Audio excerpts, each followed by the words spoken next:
Jenny. The Trump family has indeed made quite a few crypto-related headlines recently. From the president's pro-regulatory agenda to meme coins named after him and the First Lady, they've been involved in the industry at almost every level. This week's headlines were about World Liberty Financial, a DeFi protocol and cryptocurrency company founded in 2024. The company was co-founded by members of the Trump and Witkoff families, along with a handful of other crypto investors. Now, on Monday, World Liberty Financial's token, which is listed as WLFI, was listed on crypto exchanges and the price exploded, increasing the value of the Trump family's allocation to over $5 billion on paper. Now, according to the company's website, the first family holds about 22.5 billion tokens, which is equivalent to 22.5% of the total supply. They also hold a 38% stake in the corporate parent and 75% of the net revenues from the token's initial pre-sales. Now, if you remember, these initial pre-sales were held between October and January of 2025, and they raised over $300 million. Now, it's worth noting that these founders' allocations remain locked under non-disclosed vesting schedules, and they cannot be sold. And while these paper values are substantial, keep in mind they're unrealized, and any future sale of the token would likely impact the price pretty significantly. But I think it's still one to keep an eye on. Yeah, I think this was a huge statement, a big statement signaling their continued readiness to help further open U.S. markets to digital assets.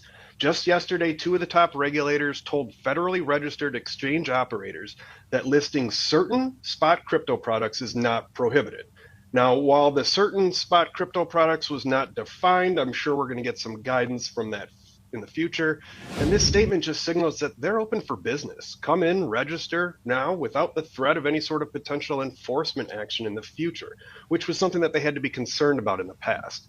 Now, while this is mere guidance and it doesn't have the same heft as, actual rules and regulations, it does follow that push from the White House for these agencies to clear regulatory roadblocks on crypto using whatever authority they already have without having to wait for Congress. If you remember, the House passed a crypto market regulation bill back in July, but it's yet to clear the Senate. SEC Chairman Paul Atkins said in a statement that market participants should have the freedom to choose where and when they trade spot crypto assets, while his counterpart at the CFTC, acting chairwoman Caroline Pham, called it the latest demonstration of our mutual objective of supporting growth and development in these markets, but it will not be the last. This is definitely a shift from the more hesitant and risk-averse approach by the regulators appointed by the previous administration. Yes, seasonality in the markets is a fascinating subject. In fact, once a month, I host a webinar called 8 Equity Investing Myths on our Schwab Coaching YouTube channel, where I talk about the seasonal myths in the equities market, things like the Santa Claus rally, the January effect, sell in May and go away, and a handful of others. Maybe a little lesser known is what you're referring to, which is called the September effect. This essentially refers to that historically weak stock market performance observed during the month, which has, as you mentioned, been the worst performing month on average over the past 100 years.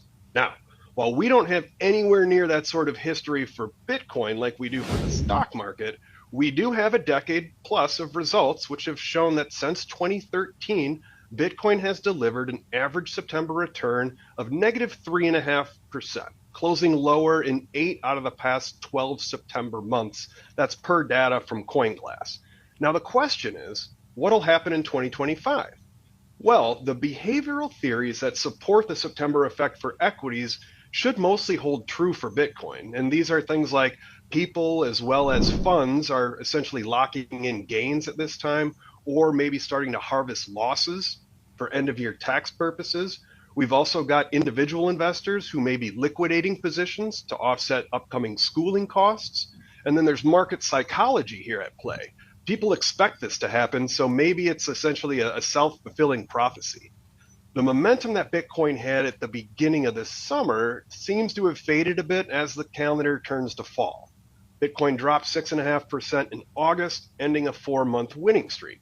And this year's September setup includes geopolitical concerns, sticky inflation, and Fed uncertainty.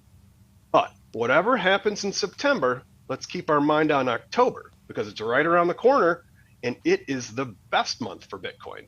Bitcoin has had positive performance in each of the past 6 Octobers, and October has had the highest hit rate for green months for Bitcoin going back to 2013, producing positive returns in 10 out of the past 12 Octobers.